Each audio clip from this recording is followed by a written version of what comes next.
I was about to do like a welcome back to SwitchOff South Africa, but as I was walking forward, the car's opening and locking. Look at the mirrors. Like, look at the mirrors. If I walk away, wait, if I walk closer, it should open.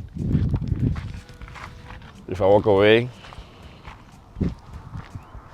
it'll close. But anyway, welcome back to SwitchOff South Africa. I'm Nicky Nash, as always, in proud combination with Change Cars and all things motoring. Today, I have the Omoda C5 on test. And we're going to speak about the vehicle in terms of the actual look of the vehicle. I'm going to show you the main differences between this one and the one I reviewed 2 years ago.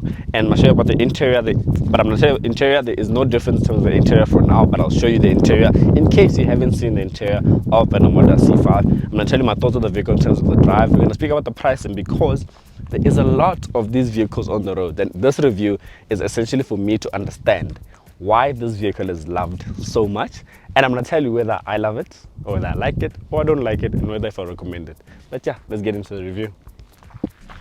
So starting with the exterior look of the vehicle, so this one, the main difference, because this is the Lux X, this is the new one for the 2025. There's the ones that you guys have seen on the road. Those ones have a different design grille, and I will show you the one that I had on test 2 years ago in terms of the grille. So you see that grille on the screen right now. Then you get this grille. So I like the design of this Omoda. So I've always liked the Omoda C5 in terms of the look in front. Even if you go watch the review I did 2 years ago, you'll hear me say I like the look of the vehicle in front. So you get your LED daytime running lights over here, which also double up as your indicators. Getting used to the opening of the mirrors and closing is gonna get some time, but you get your LED daytime running lights, which also double up as your indicators. You get those lovely design front grille over here. Then you also get your headlamps over here. So the nice thing about your headlamps is that when you're turning left or right, they project to the right, to the left, so that you can see a corner quicker in terms of the sharpness as well. When you move on to the side profile of the vehicle, you get these lovely blacked out 18-inch alloy wheels wrapped by GT Comfort F50 wheels. And then yeah, the side profile of the vehicle, it gets keyless start and keyless entry. And then the nice thing about this car, you guys know, is I think it's a new thing on the channel where we speak about that the whole door opens. You'll know if you watch go to the Omoda C9 video, and you'll understand why I like the door that opens fully. So that's with regards to the side profile of the vehicle. When you move on to the back end of the vehicle, you see now, this is where I don't like the look of the vehicle. The back end of the vehicle for me is where I don't like, and if you go 2 years ago, you'll see me say, or you hear me say, the back end unfortunately is where I don't like. As you can see, the car what it's doing now, so when you stand behind the vehicle, you can just stand behind it and move away, the boot will open. As you can see, I'm moving away, the boot should open. It has this feature where it does that. If you stand behind the vehicle for quite some time, it will do the hazards and then the boot will open. It's not working now, but let me try it again. If you stand behind it like this for quite some time, it should open. See there, the hazards are going off. So if I step aside, the boot should open. Come on, Omoda, you've been doing this the whole week. Why aren't you doing it today? Okay, but anyway, I will get it right, and you will see it on the overplay videos anyway. But when you come into the rear end of the vehicle, you get your Omoda lettering over here, your reverse camera over there. You get your T30T badging. The 230T stands for 230 Newton meters of torque. The T is for turbo. The rear end of the vehicle, for me, I don't like it. The design overall of the back, I'm not a fan of it. I think that's the least favorite part of this vehicle. But you guys can tell me what you guys think about the vehicle in terms of the rear end of the vehicle. But for me, I'm not a fan of it. The roofline design as well, not really a fan. And you also get this. The spoiler here shows off the sportiness of it. And if you go for the GT model, the GT model gets a much bigger spoiler, side skirts, and a front lip.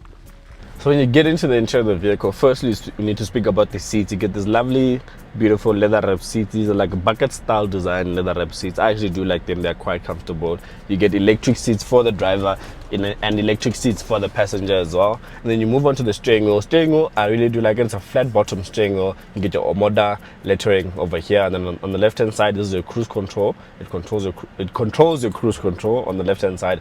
Right hand side controls your track selection and your call, and then mode being you want your Apple CarPlay, your Bluetooth, your radio, all those type of things. And then up front you get your digital instrument cluster. It's not customizable, but it is digital. The only part that's customizable is this part in the middle, but on the sides the analog will always stay there.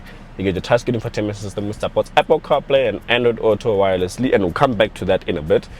Then you get your air conditioning buttons over here. I actually do like these buttons. You hardly ever need to press in the touchscreen infotainment system. The only time you'll press over there is when you want to direct in terms of where you want it. Do you want it on your legs? Do you want it on your face? Those type of things. But other than that, there will never be a time for you to press there, because you can control the temperature over here and you can switch on the aircon over there. So that I like that. Over here, different Omoda C5s, depending on how high you go, get wireless charging pad over here. This one is not a wireless charging pad, but you can put your phone over here.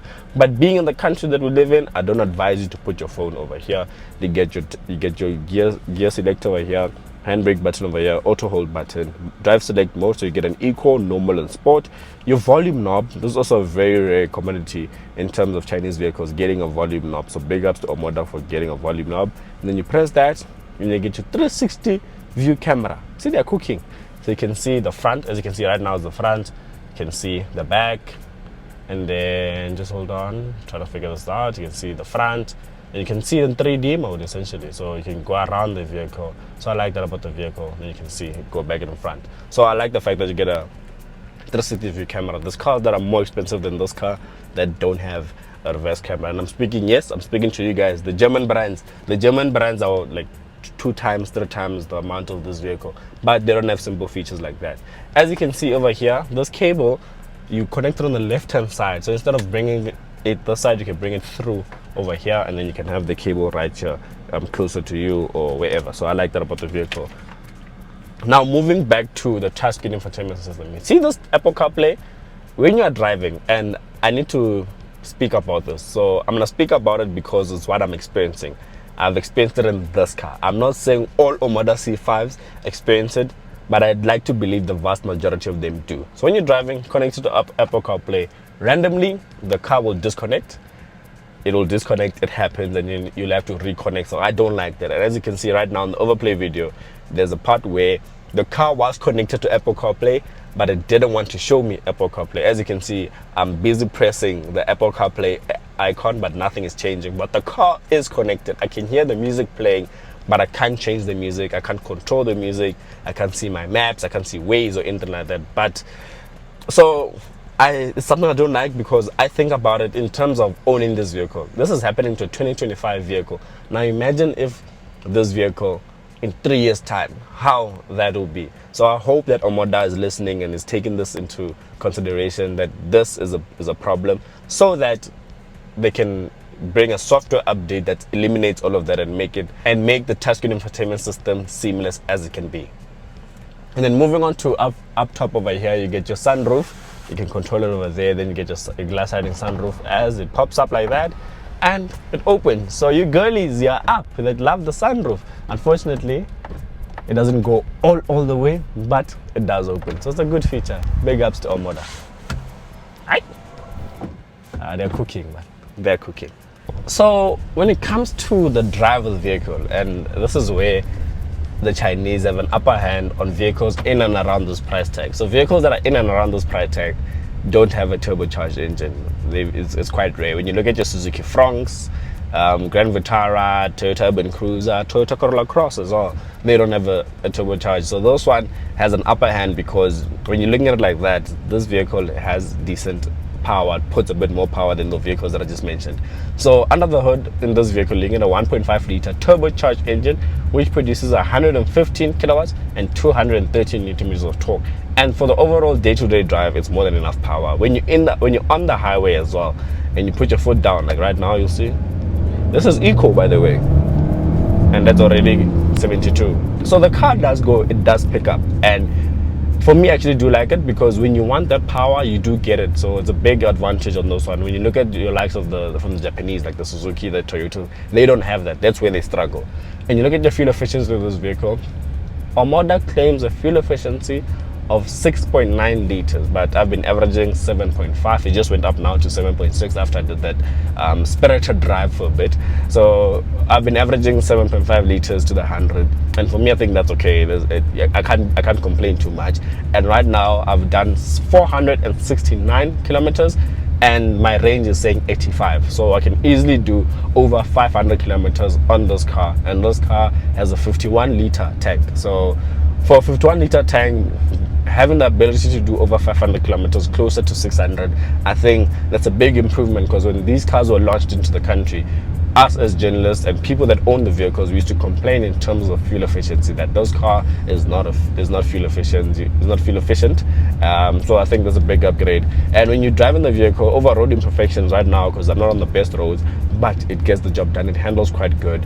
The only thing that for me that I think the Chinese still need to learn in terms of vehicle driving dynamics is the throttle input, in terms of how you want it collaborated. So sometimes when you put your foot, you don't get the power, and sometimes when you put the foot and you don't want the power, you get the power. So that collaboration is not the best. So I don't like it in that regard, but overall it is okay. There's a few things that they could work on, so I just spoke about that. Another feature that I wish I could work on is because an automatic vehicles are not supposed to roll back at all.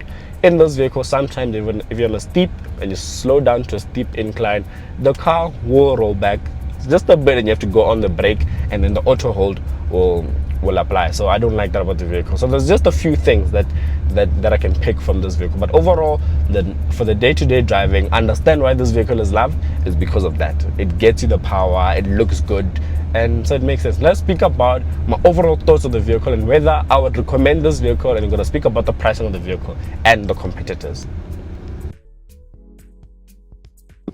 Now we're at that important part of the segment where I tell you about the pricing of the vehicle and whether you should go for it, and in terms of competitors.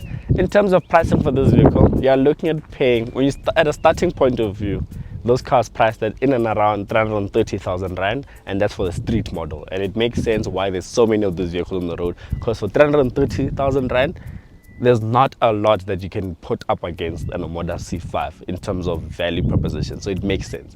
And then it goes to the one that we're currently testing, which has the updated grille up front. Interior, I showed you the interior. The interior is the exact same as the other Omodas that have been released before. The main difference with this one is the exterior look of the vehicle. It's Sony sound system in terms of the interior. That's another difference, but other than that, it's the exact same thing. This one is called the Lux X, and this one is priced at 425,000 Rand, and you can go all the way up for an Omoda GT, C5 GT. It has specific things like wireless charging, adaptive cruise control, lane keep assist, all those things. And that one is priced at around 580,000 Rand. And when you look at that amount of money, there's quite a number of competitors you can look at. And this is where I come to you guys. Would you buy an Omoda C5 for 425,000 Rand? Some of you guys already have. Big ups if you have. Would you look at the competitors? You can get a Suzuki Frank. This is the Mahindra 3XO. There's the Haval Jolion. You can get a Haval Jolion for that price. If you just spend slightly a bit more, you can get a Cherry Tiggo 7. There's a Cherry Tiggo 4 in the mix as well. There's the Jetours are also in the mix over there. You can get a Toyota Corolla Cross entry level. I think it's called the XI, if I'm not mistaken.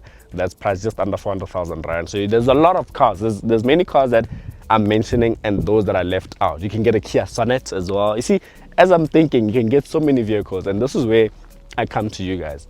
Would you buy this over those? If not, you know how we do it this side. In Proclamation, Change Cars and all things motoring.